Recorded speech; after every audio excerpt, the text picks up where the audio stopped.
Right. I kind of wasn't expecting to get this engine, but I got it. So, this is another eBay purchase, like always. I rarely get engines from Amazon or whatnot.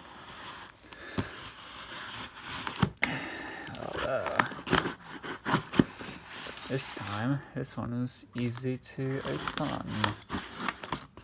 Yep. And of course, I removed the shipping addressing label.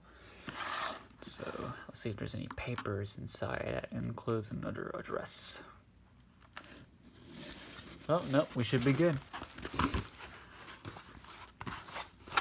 Alright, and the engine is in here. I guess that's a tender. And I guess this is the engine. Alright, perfect. And that was a fast unboxing. Well, now that logo and tender out of the box, I'm gonna get rid of this thing now. Ready?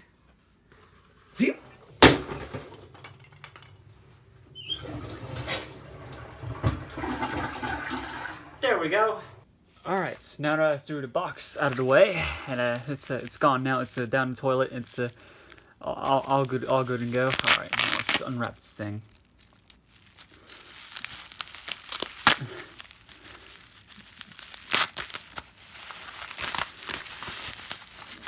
It's probably one of the easiest unboxings I've ever done. And there is the locomotive. Move stuff out of the way to get some room. Wow. Alright, free rolls nicely. The seller did notice about this, but to be honest, I actually don't mind that. It's yeah. So just to let you guys know. Yeah. Sir Ralph Wedgewood. Alright. Now for the tender. The tender.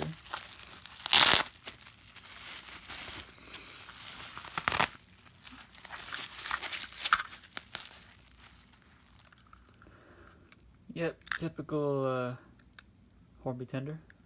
Pretty nice. Looks like it hasn't had that much use. Look at the engine again. Yeah, it looks like it hasn't had a fair bit of use. I think I can see a little bit of track marks on the wheels, but other than that, it's fine. Now, this engine does actually have a bit of history behind it. This engine was built in real life in August 1939.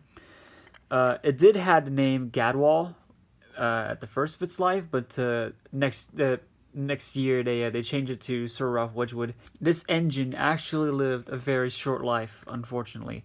Back in April 1942, it was actually destroyed in an air raid, and after this engine got destroyed, along with another engine that was stored in a shed. I forgot what it was, but yeah, I did forget what that engine was, unfortunately. But this engine was did go with that engine in that explosion, and the class was renumbered from 1 to 34 because, you know, they tried to well, what am I saying?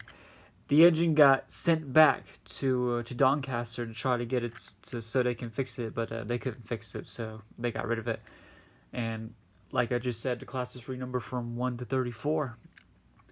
It's a very sad story this engine went through, but at least we have it in model form. Get that in focus. There we go. All right. I really do like it. I like it a lot. All right, so let's put this engine on the track and we'll see if it runs. All right, let's do it. All right, I'll put the engine on the track and we'll see how well it free rolls. It free rolls pretty nicely. All right, I'll put that there. Get that in focus if we can. There we go. That was a nice slow focus. I like that. All right. Now, couple the engine, or couple the tender with the engine. For some reason, I feel like it's not making a smooth connection, but we'll see. All right. turn up the evil controller and we'll see how it runs.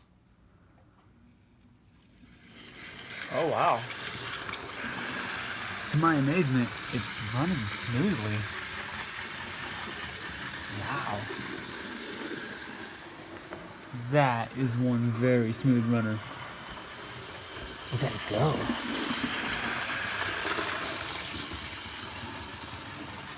Now that's awesome.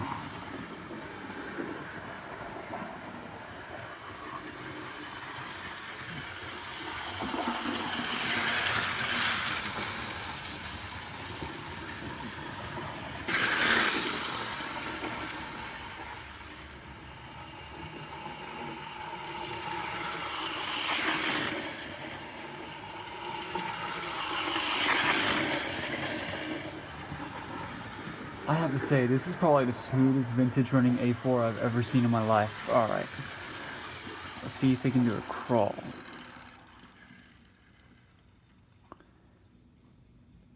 Wow, for a ring-filled motor that it has, it's not too bad. That is impressive.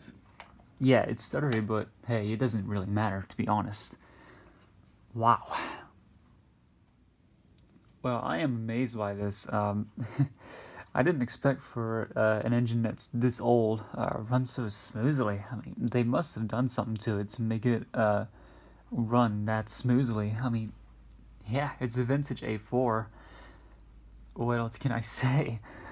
But yeah, I really enjoyed this one. Alright.